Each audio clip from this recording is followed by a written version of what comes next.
When I'm designing a powder bathroom, I always think about this being one of the touch points and experiences for guests that are coming over. So I always feel like it needs to have a powerful moment. In this case, I even went with a moody moment. And there are several things that we did in here to really make this a special space.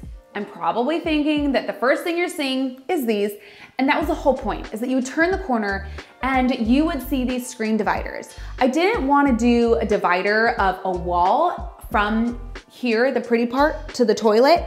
I wanted to do something that had more character. So we built these 3 panels, and not me, I didn't build them, but our friend Daniel did. And we did these 3 panels. They're all walnut. That also adds to the warmth, and they're oval shaped, and then the middle portion we also added with a little bit of a groove detail that follows the same shape. Then we put it in caning so that it adds a little bit more of that privacy, but you can still kind of see through it so it doesn't feel like totally blocked off. And then we have the vanity. This was more of a feat to accomplish because I wanted it to go from the ground to the countertop.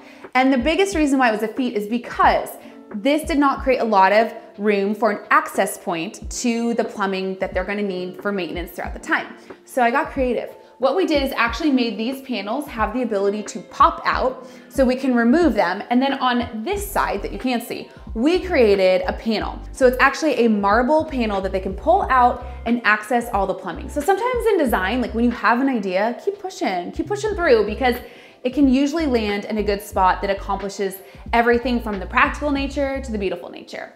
Then we've got another unlacquered brass faucet, and it just pairs so beautifully with this dramatic marble. This is Arabescado, so you can see it has some rust, it has some heavy gray veining, and it's just all kinds of drama.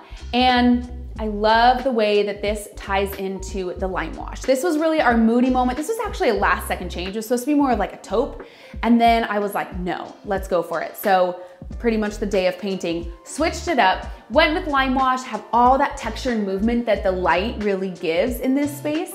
And then tied in the mirror and the lighting. So the mirror, I love that, you know, it has this kind of like raked detail, and it actually ties in perfectly with this. And it's oversized, and then that is also carried into our oversized pendants that hang from the ceiling. The vibe of this whole room being more moody is actually really different than the rest of the house. And I love that it creates a total statement and the perfect spot for all of our guests.